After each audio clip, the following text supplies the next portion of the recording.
अगर कोई हिम्मत रखता ना प्रदेश जी में, जी वो आरएलपी के सुप्रीमो हनुमान बेनीवाल है, जो जी। सही को सही कहने की हिम्मत रखते हैं। अब वो तो वही बता पाएंगे कि मैं आरएलपी में था और अब मैं, वो होता है पार्टियां, सारी पार्टियों में सारे लोग देखते हैं, बीजेपी वाले कांग्रेस में चले जाते हैं स्वार्थ के लिए, और कांग्रेस वाले बीजेपी में चले जाते हैं। ये चलता है, ये तो राजनीति में कोई नई बात नहीं है। आरएलपी के विधायक थे, तब आरएलपी के तीनों विधायक प्रदेश के युवाओं की आवाज बने हुए थे, और प्रदेश के युवाओं के लिए हर मुद्दे पर वो बात करते थे।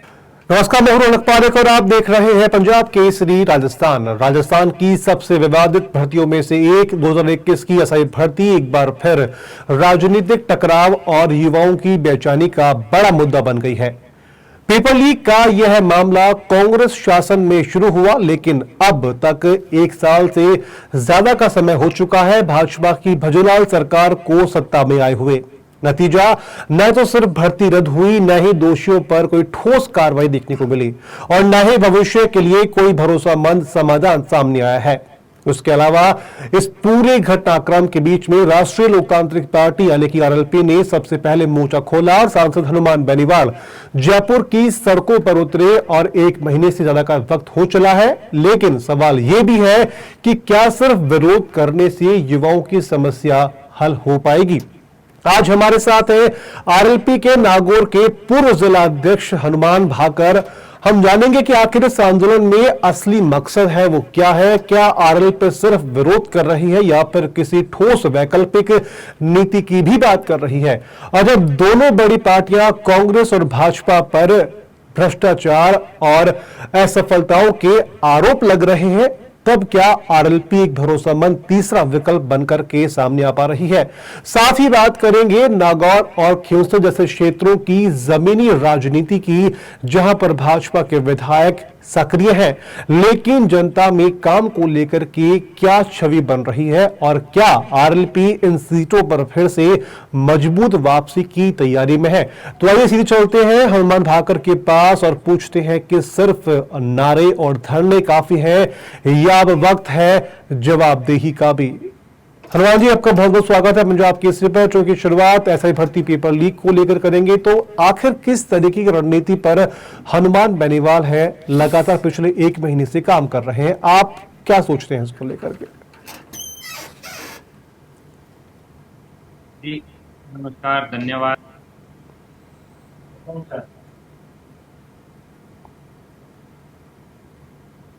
सबसे पहले तो आपको धन्यवाद कि आप एसआई भर्ती के बारे में समय पर सोशल मीडिया अपने में एसआई भर्ती को लेकर आप मुद्दे उठा रहे हैं, इसलिए आपको धन्यवाद। और जी दूसरी बात यह है कि आरएलपी ने जब भर्ती को लेकर आंदोलन शुरू है, तो आरएलपी ने उन्हीं मुद्दों, जिन मुद्दे, जो मुद्दे भारतीय जनता पार्टी के थे चुनाव से पहले, चुनाव के वक्त जब इन्होंने प्रसार में ये आरएलपी को भंग करेंगे और ऐसा ही भर्ती 2021 को रद्द करेंगे,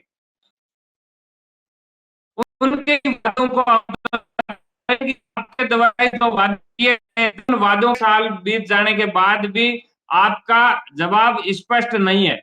और अब आपके जवाब अलग अलग आ रहे हैं बीजेपी के नेताओं के। कोई कह रहा है कि भर्ती रद्द नहीं होनी चाहिए, कोई कह रहा है कि भर्ती को लेकर कमेटी काम कर रही है। कितने दिन तक काम करेगी आपकी कमेटी? आपकी पूछना तो ये चाहिए, बीजेपी वालों को पूछिए आपकी कि आपका रुख क्या है, आप इस भर्ती को लेकर उनका स्पष्ट, और वो स्पष्ट उनका जवाब क्या है। नहीं, लेकिन जिस जिस तरीके से आरएलपी पार्टी है लगातार विरोध कर रही है, अगर हम देखें कि आपकी पार्टी है ऐसे भर्ती को रद्द करने की मांग कर रही है, लेकिन जिन अभ्यर्थियों का चयन उसमें हो चुका है उनके भविष्य को आप किस तरीके से देखते हैं फिर? क्योंकि कुछ लोग हैं जिन्होंने ईमानदारी से एग्जाम दिया है, अगर ये भर्ती रद्द होती है तो उनके भविष्य के साथ भी खिलवाड़ होगा। देखिए, अब वो गवर्नमेंट तय करे, गवर्नमेंट की जो कमेटी है वो तय करे, और विशेषकर जो जांच एजेंसी है जी। वो वो तय करे कि कौन एसआई भर्ती में योग्य उम्मीदवार है। अब कई ऐसे उम्मीदवार है, कई ऐसे फर्जी थानेदार है जिनको उप निरीक्षक लिखना नहीं आता। जी। तो ऐसे लोगों को अगर रख लिया तो प्रदेश की कानून व्यवस्था कैसे चलेगी, और वो लोग थानों में बैठकर क्या करेंगे वो तो सब लोग जानते हैं। जी। हमारी मांग है कि फर्जी थानेदारों को हटाया जाए, एसआई भर्ती को पूरी रद्द करे। उसके लिए अगर जो सही है, जिनका प्रॉपर चयन हुआ है, उनको आप एक्स्ट्रा वेटेज दे, बोनस दे, उन्हें रखे, उनके लिए एक्स्ट्रा वैकेंसीज निकाल दे। वैकेंसी को बढ़ा दिया जाए, पद बढ़ा दिया जाए, हमें कोई आपत्ति नहीं, लेकिन हम चाहते हैं कि ये एसआई भर्ती 2021 पूरी तरह से रद्द हो, और जो उम्मीदवार थे, जो अपनी प्रॉपर सिस्टम से लगे हैं, अपनी काबिलियत से लगे हैं, उन्हें एक्स्ट्रा वेटेज दिया जाए, उनको पद बढ़ा के उनको एडजस्ट किया जाए। वो तो गवर्नमेंट अपने हिसाब से करे। ठीक है, लेकिन पिछले एक महीने से अगर देखिए आरएलपी है, हनुमान बेनीवाल है, लगातार विरोध कर रहे हैं, धरने पर बैठे हैं, तो क्या आपको लगता है कि इससे सरकार पर कोई व्यवहारिक दबाव बना है, या फिर यह प्रतीकात्मक संदेश के तौर पर ही जा रहा है? वो तो आप सब लोगों ने देखा होगा, continue RLP supremo Hanuman ji Beniwal धरने पर बैठे हैं, और जो 25 तारीख को एसआई भर्ती रद्द करने को लेकर जयपुर में करीब 1.5 लाख नौजवानों की रैली करके सरकार को ये संदेश भी दे दिया, और सरकार में बैठे उन लोगों को भी एक संदेश दे दिया कि आरएलपी इस एसआई भर्ती को रद्द करवाने के लिए प्रयासरत है, और रद्द होनी चाहिए। आरएलपी युवा नौजवानों के साथ हमेशा युवाओं के हितों के संरक्षण के लिए खड़ी रही है, और इसमें भी नेताजी लगातार एसआई भर्ती को रद्द करवाने के लिए जी। आंदोलन शहीद स्मारक पे चल ही रहा है, धरना प्रदर्शन, और 100% युवाओं के साथ खड़े हैं। ठीक है, अगर सीबीआई जांच और आरपीएससी पुनर्गठन की मांग को लेकर आपकी पार्टी है बार बार आवाज को उठाती है, लेकिन क्या आपके पास इस पर कोई ठोस नीति या फिर कोई ठोस प्लान है इसको लेकर के आपके पास? इनके पास कोई ठोस नीति थी क्या बीजेपी वालों के? जब प्रचार में आए, चुनाव के वक्त आए कि आरपीएससी को भंग करेंगे, एसआई भर्ती को रद्द करेंगे, कहां गए इनके वो वादे? 1.5 साल बीत जाने के बाद भी इनको कुछ नजर ही नहीं आ रहा है कि हमने चुनाव के वक्त क्या कहा था, क्या बोला था।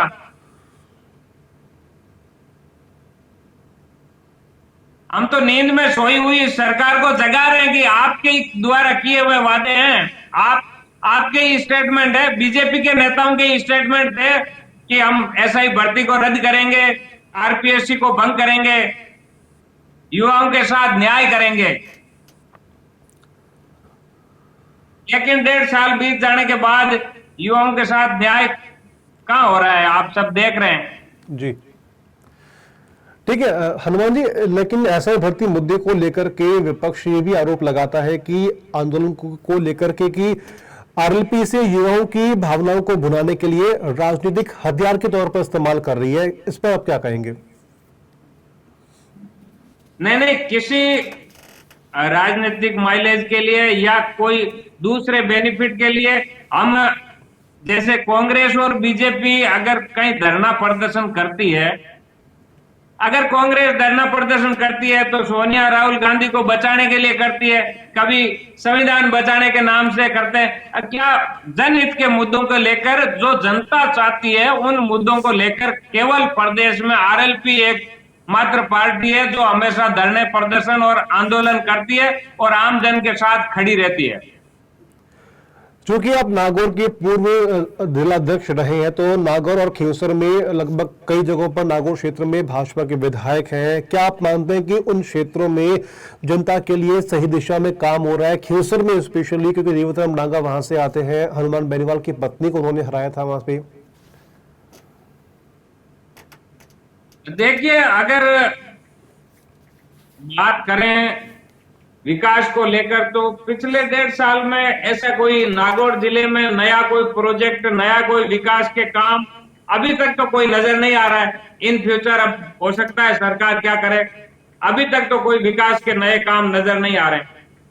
अगर मैं अभी तो रेवतराम इनको डांगा अभी तक तो इनको अगर मैं फुर्सत नहीं मिली रेवतराम है डांगा क्या करना है क्या नहीं करना है। जी जी, अगर मैं रेवतराम डांगा की स्पेशली ख्योसर की अगर मैं बात करूं तो ख्योसर में कितना बदलाव आपने देखा है?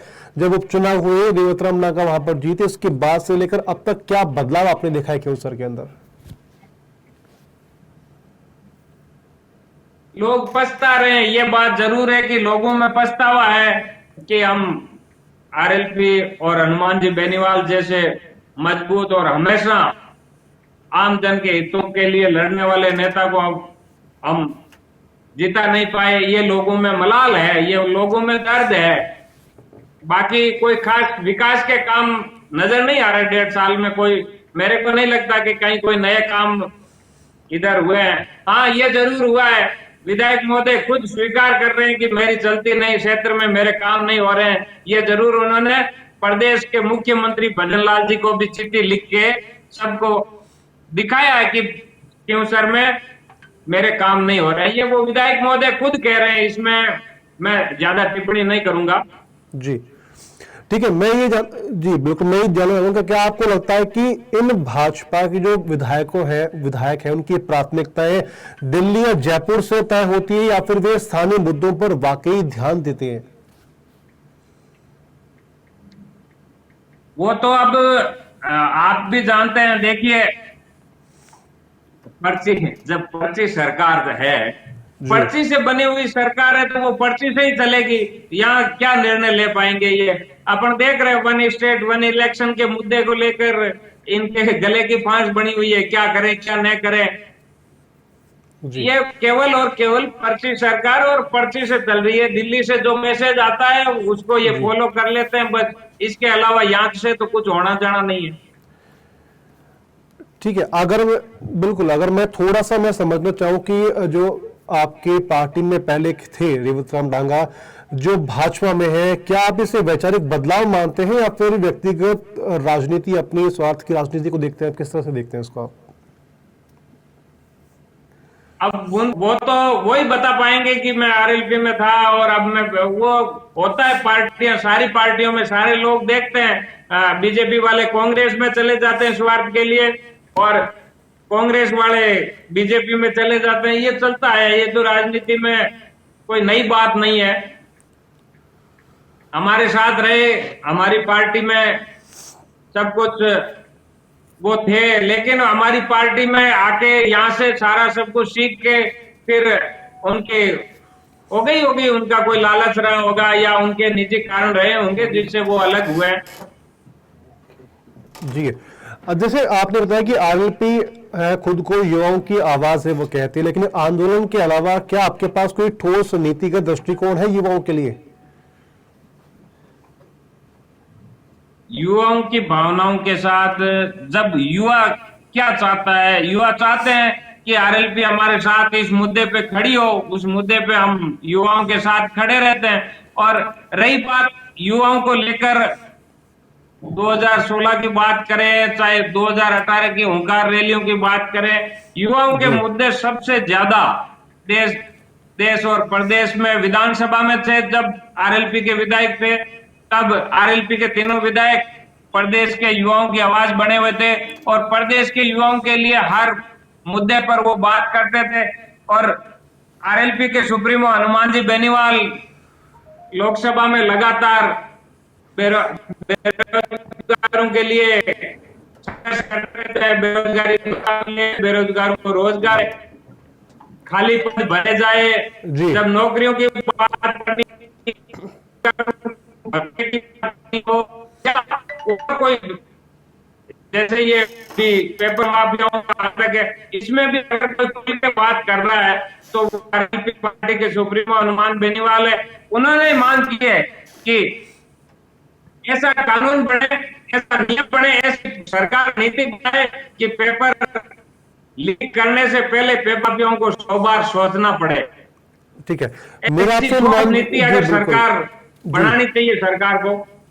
जी, हनुमान जी, मेरा आपसे एक अंतिम सवाल ये है कि क्या आप मानते हैं कि आरएलपी फिलहाल एक मजबूत विपक्ष के तौर पर खड़ी है या फिर केवल एक प्रेशर ग्रुप की भूमिका है वो निभा रही है? बिल्कुल, ये तो 100% है कि प्रदेश में आज के समय में लगातार अगर कोई भूमिका निभा रही है तो अब तो सड़क पे ही निभा रहे, सदन में हमारे विधायक है नहीं, लेकिन जब सदन में विधायक थे तो भी सरकार के विपक्ष में मजबूती से अपनी बात रख रहे थे। और विपक्ष की भूमिका निभाने के लिए सड़कों पर आज भी आरएलपी संघर्ष कर रही है, ये आप सबसे अछूता नहीं है। प्रदेश के कोने कोने में जहां कहीं भी अत्याचार होता है, अन्याय होता है, जी।